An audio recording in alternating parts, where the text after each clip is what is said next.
Ya, halo Pak Paul. Ya, Ya, Pak Paul kan suka bilang apa Islam itu menjadi penyebab kemiskinan di Indonesia. Ya, saya setuju.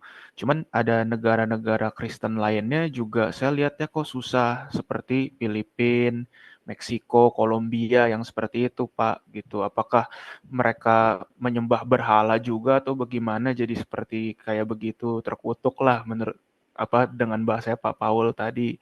Terus negara Islam seperti Qatar saya lihat kaya gitu Pak. Terus yang kedua kan dibilang kalau kita memberkati Israel akan diberkati, yang mengutuk akan dikutuk. Nah, waktu itu kan Jerman dan waktu itu Nazi menggenosida orang Yahudi, tapi saya lihat aman-aman aja Jerman sampai sekarang gitu, nggak kena krisis atau gimana. Udah, terima kasih Pak Paul, itu aja. ya, Filipina itu kaya ya, lebih kaya dari Indonesia. Filipina itu lebih maju dari Indonesia.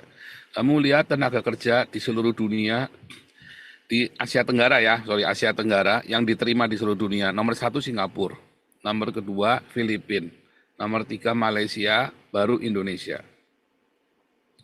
Ya, TKW ya, TKW, TKI yang dikirim.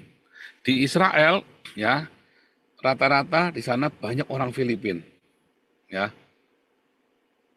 Di Israel itu. Kalau kamu naik bis itu, pembantu-pembantu rumah tangga itu orang Filipina semua itu, ya. Dibanding dengan orang Indonesia. Kalau Anda pergi ke Hong Kong segala macam, orang orang Filipina itu yang mendapat yang lebih baik. Kenapa begitu? Nah, karena ya itu tadi mereka diberkati. Kenapa Indonesia akhirnya selalu sial? Ya karena sudah itu tadi dia menutup diri dari kebenaran. Bukan masalah kata Israelnya loh. Tetapi yang dibawa oleh Israel ini, kebenaran yang dibawa oleh Israel ini. Nah, nanti saya terangkan. Ya, terus Kolombia bagaimana? Apakah Kolombia menyembah Yesus?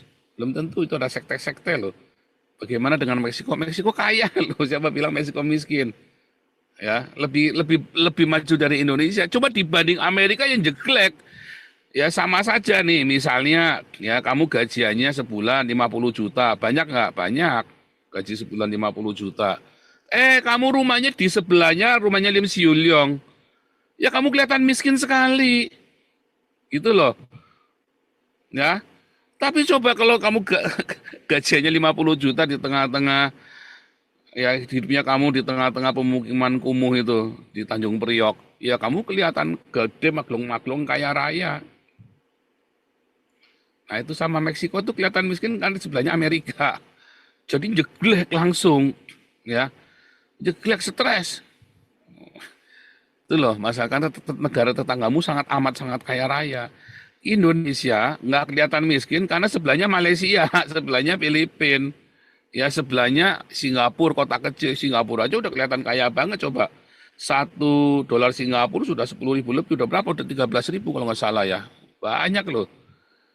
Ngeri loh kamu, tetangga sama Singapura, negara kecil padahal cuman sebesar kota Jakarta aja kan Singapura itu. Tapi ya kan dengan Australia agak jauh, nggak kerasa. Karena untuk pergi ke sana, terbang ke sana butuh 8 jam. Ya. Jadi kalau ke Singapura cuma setengah jam. Tetanggamu Malaysia, ya nggak kelihatan miskin. Coba tetanggamu langsung Cina sebelahan, ini jeglek kayak Vietnam.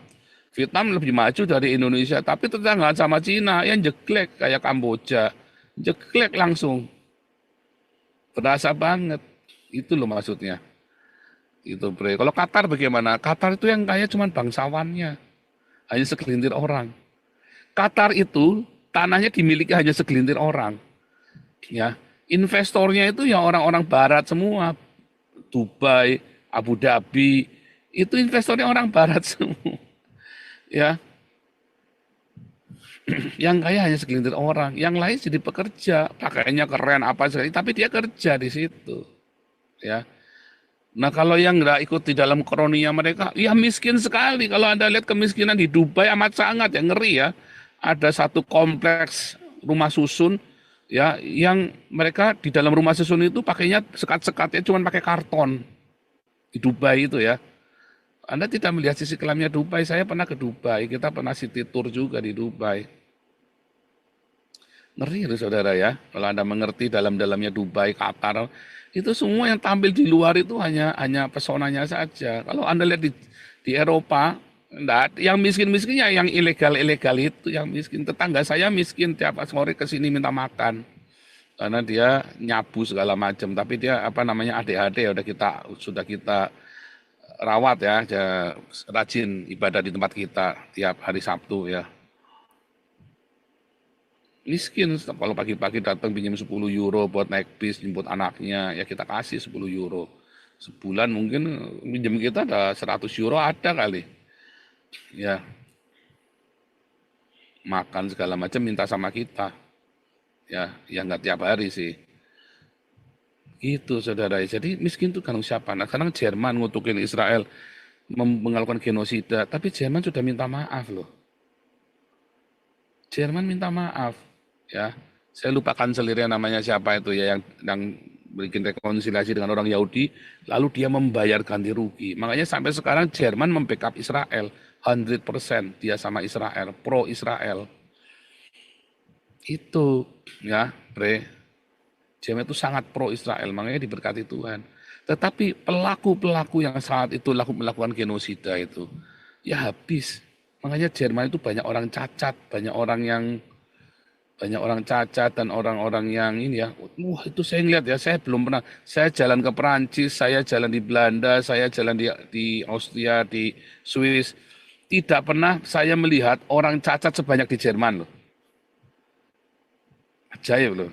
Ya karena ya pasti ada asal-usulnya, tetapi itu kan cerita klinik ya kan, dan kita tidak mau ke sana walaupun ada, tetapi untuk menjelaskannya susah. Tetapi kalau kita cerita realitatnya sekarang, mengapa kalau kamu mengutuki Israel kamu sial? Karena Israel saat ini yang punya kekuatan di dunia, dia punya apa namanya, dia yang punya sumber segala sejarah dunia, dia yang punya perekonomian, dia yang punya teknologi seluruh dunia, teknologi dunia berasal dari Israel. Cina dari mana? Cina ngopi dari Israel. Makanya di Belanda itu orang-orang Cina itu diwaspadai. Kenapa? Karena orang Cina datang ke Belanda cuman ngambil teknologi lalu mereka pulang. Lalu mereka curi teknologinya Belanda. Makanya Belanda marah ya sama Cina ya. Ada omongan ya di luar gitu ya, omongan di dalam masyarakat hati-hati gitu. Nah itu yang ingin masalah. Cina itu mencuri teknologi atau membeli teknologi dari Israel lalu mereka kembangkan dengan masif. Mereka mampu. Kenapa? Mereka punya bahan percobaannya, yaitu rakyatnya sendiri yang 1,5 miliar itu. Cina saja nggak berani ngutukin Israel loh. Nggak berani Cina, karena Cina itu yang Cina dengan Israel itu punya hubungan yang sangat dekat, ya, punya dekat. Hanya Cina harus berdiri di tengah, begitu, ya.